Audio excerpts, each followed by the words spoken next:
Okay, welcome back to InsideFlix. It's our time for our weekly box office report. This is where we talk about the big winners and losers of the week. So let's dive right in. Rich, tell us which movies made the top 5 this past weekend. The number 1 film in America is Insidious: The Red Door with $33 million. Coming in number 2 is Indiana Jones and the Dial of Destiny with $27.4 million. Coming in number 3 is Sound of Freedom with $19.6 million. Coming in number 4 is Elemental with $10 million. And round out the top 5 is Spider-Man Across the Spider-Verse with $8 million. So this is a little bit of a surprise that Insidious: The Red Door was able to make this much money and also beat out Indiana Jones for its second week. I guess this is another prime example that you just don't bet against horror. Horror has been doing very well, not just this year, but also last year, and it continues to be a profitable genre. And maybe that has something to do with the fan base. But to really think about it, Insidious is what this is like. How many Insidious have there been in the franchise? This is the fifth film, and so far it hasn't been getting tired. People seem to really love this franchise, or at least enough to win the weekend. Raymond, you went to see the movie. I think you had good things to say about it. Yeah. I mean, the movie's definitely not perfect. I can definitely see why a lot of people are not liking the movie. But I kind of enjoyed it because one of the issues I had with the Insidious franchise is I thought the franchise always borrowed a little too much from Poltergeist. And this is like the first installment in the franchise that felt like the least like Poltergeist and the least like an Insidious movie in general. Most of it's like takes place in a college, and the movie focuses on the Ty Simpkins character this time. So I don't know. I thought it was kind of fresh, and I thought it still had a overall satisfying conclusion for this family that the series focuses on. And yeah, not a perfect movie, but I thought enjoyable enough for a franchise that I always thought was kind of just okay. Yeah, and I must say that Indiana Jones, although it's pretty close in number 2, it did win on Saturday and Sunday. But of course, Insidious made such a big jump on Friday, so it was really close. It really seems like Indiana Jones is not getting that word of mouth that they need. It seems like the word of mouth has been more lukewarm than anything else. And so at this point, this is its second week. It's just probably going to continue to drop. Like I said, I was surprised that Insidious was able to take over the top spot, because I really thought that was going to be a lot closer than this. But horror genre continues to remain strong. Yeah, continues to keep on surprising every time a new one comes out. We got to talk about Sound of Freedom. Yeah. Like we mentioned last week, this had the potential to break into the top 5, and yes, here's a big surprise. It came into number 3. Yeah, Angel Studios, they should be proud of themselves because they snuck in and they somehow made some kind of marketing genius plan and to like pre-sale tickets. I don't know how they did it. It was some kind of app thing where they were like, apparently you could pay it forward. Yeah. Right. Apparently you could download an app for this movie, and through the app you could pay it forward a campaign where you could pay tickets for people who didn't have money to see this movie. Now this is the Jim Caviezel human trafficking drama. Very heavy subject matter for 4th of July weekend, but it doesn't really matter when you got that kind of religious fan base. And, just kind of like the horror genre, the religious genre or whatever you want to call it also has been proven this year to be very financially successful. There's a fan base for these type of movies. Is this a religious film though? I mean, can we call it? It's not a religious film per se, because I think the movie was done a couple years ago, but it was bought by Angel Studios, which is a faith-based company. It has Jim Caviezel, who is, he's connected to, it's connected to the Passion of Christ. He has connections to the religious communities. I still don't understand how we can call this movie a religious film. It's not a religious film. I haven't seen the movie. Maybe I would watch it and I'm like, wow, this is like very faith-based or something, but no, I don't know. And I think specifically it's not a faith-based topic or religious topic, but I'm saying the fan base around the movie is connected to a religious. How did that happen, though? It was required by Angel Studios, and Angel Studios is most known for The Chosen, right? Wasn't that it? The Chosen, which was a huge hit, a television show. And I think if Hollywood was smart, or either independent studios movie studios, they would see what was going on with this and maybe emulate some of the techniques that Angel Studios have been doing. Like what we saw with Insidious, that's a horror movie, and they were able to promote that through the horror community. And with very little marketing, that movie basically sold itself. Yeah, and I think you could get the same kind of results when you kind of target. I think you could get the same results of any kind of movie if you know what the movie is targeted for. If you could get the demographics, and if you ask yourself who wants to see this type of movie, and I think that's what Angel Studios have done with this movie, even though that it's not necessarily a religious movie, but they were able to promote it to religious groups. If everything you just said about marketing the movie is true, then please explain Joyride's box office to me. I think. Because look, I thought Joyride was going to bomb also, but I mean, I thought the movie, like, I don't know. I think there's a discussion to be had here because I don't know what exactly went wrong. The underperformance of Joyride has more to do about the raunchy comedy genre and how that's not working at this point. The same thing would happen with No Hard Feelings, even though I think Joyride did a little bit poorer than No Hard Feelings, right? Absolutely. Yeah, so way worse. Yeah. And I was actually No hoping, Hard Feelings tripled this. Yeah, so I was actually hoping that this movie was going to break about 10 million or more, but no, I mean, it was such a surprise that this movie came in at this number. I just think right now there's no interest in raunchy comedies, even though I feel like both No Hard Feelings and Joyride is a lot tamer than, like, say, the raunchy comedies that came out in the early 2000s. But let's not go to Joyride just yet. Let's talk about Elemental first, because I hear it's coming out at number 4.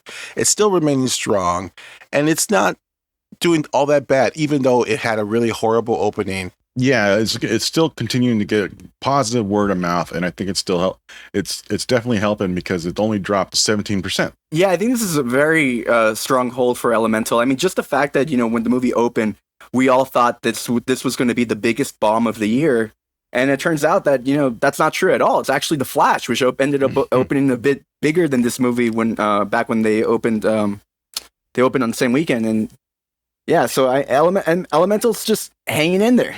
And the biggest animated bomb of the year is going to be Ruby Gillman. Yeah, probably. Mm-hmm. And that's no surprise to anybody. I'm sure a lot of people still don't even know of that movie's existence.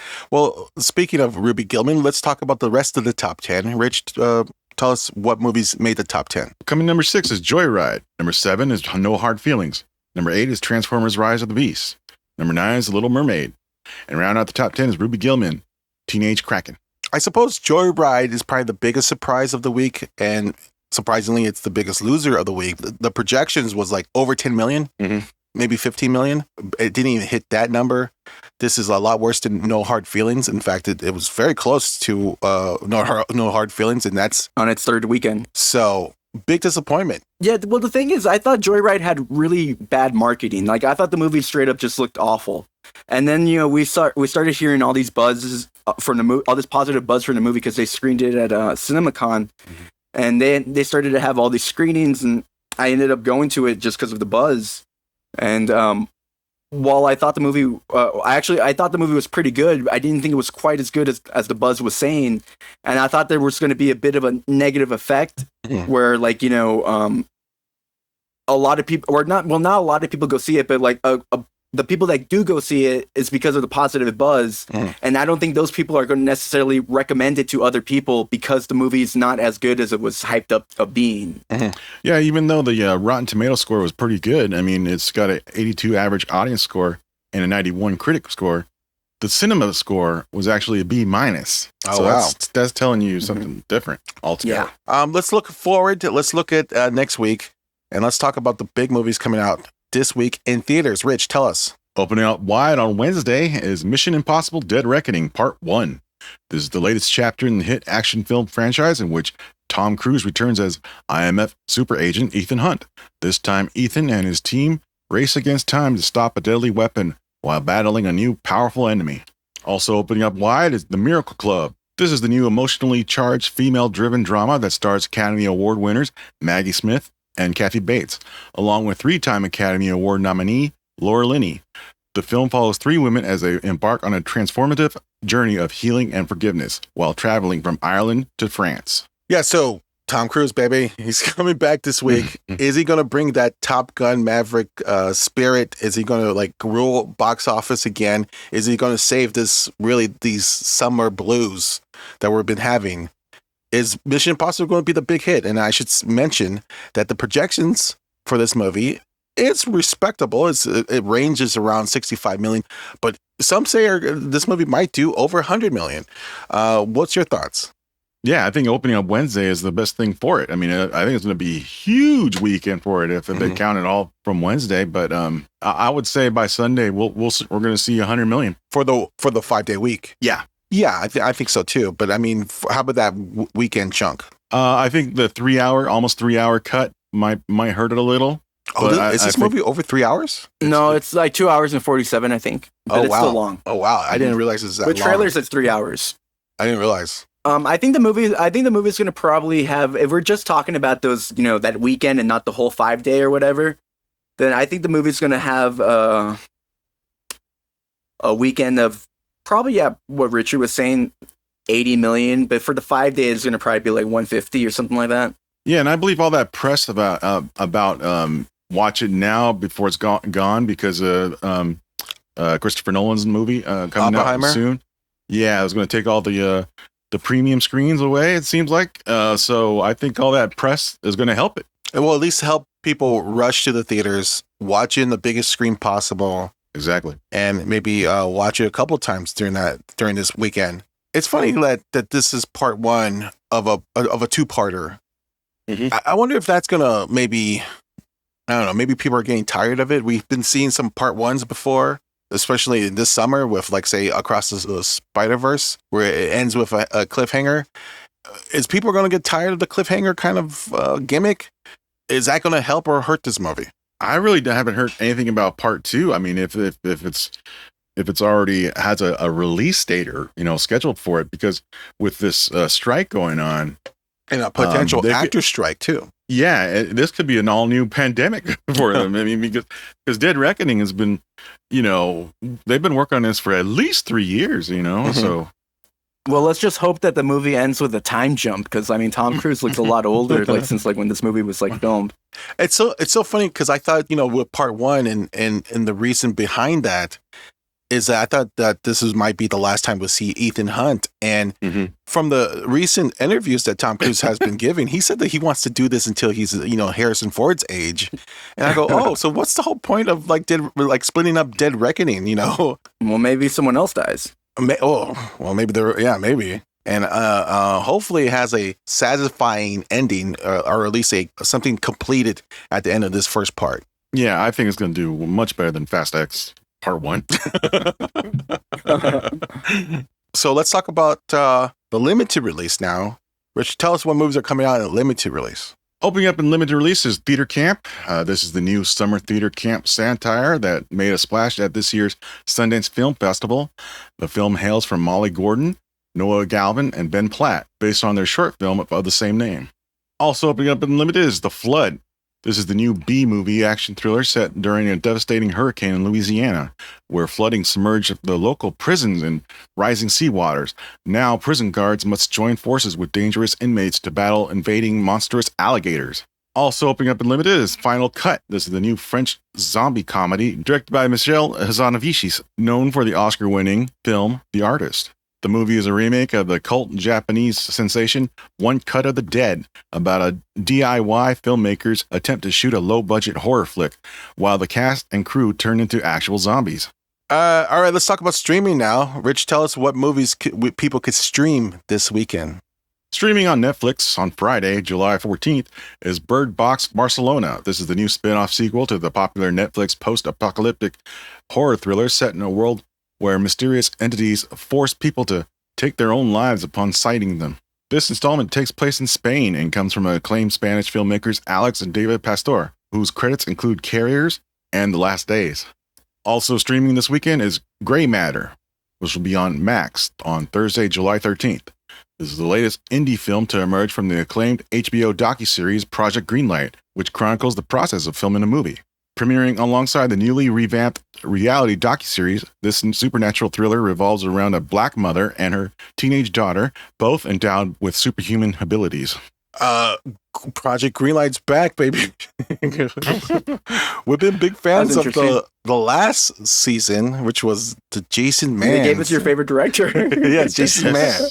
When was that? That was like maybe 10 years ago. A decade ago? Yeah. What movie was that called, though? The Leisure Class. The Leisure Class. Oh, yeah. Project Greenlight's been notorious of producing movies that are terrible. Who knows if Gray Matter might break the curse, but I don't know. Rich, one of your favorite seasons was the John Gallagher season with when they made what was that movie called? Feast, right? And which actually spawned, even though we say these movies are terrible, Feast actually spawned a decent cult franchise. I mean, I think they made like 4 of them or something like that. Yeah, but they're all 4 terrible movies. I mean, that was like kind of the best season, really. I mean, that was the one. Yeah, but it was still better to see it on, the docuseries. Still, I mean, it was just. But the last one with Jason Mann's, it's just incredible to see them go from stage 1 to the end, where they screen their movies for the first times with their cast and crew, and how much ass kissing goes follows the screening. Well, you can really show how fake Hollywood is. It shows you exactly how fake Hollywood is, and how much of an ego that poor director who thinks he's the next Scorsese. That's what I love about the show. So that's it for our box office report. Thank you for listening to InsideFlix. We'll be back next week. We'll see how well Mission Impossible Dead Reckoning Part 1 performs in the box office. We'll also talk about the new movies coming out next week. And yeah, that's it. All right, we got to go. All right. Adios, everyone.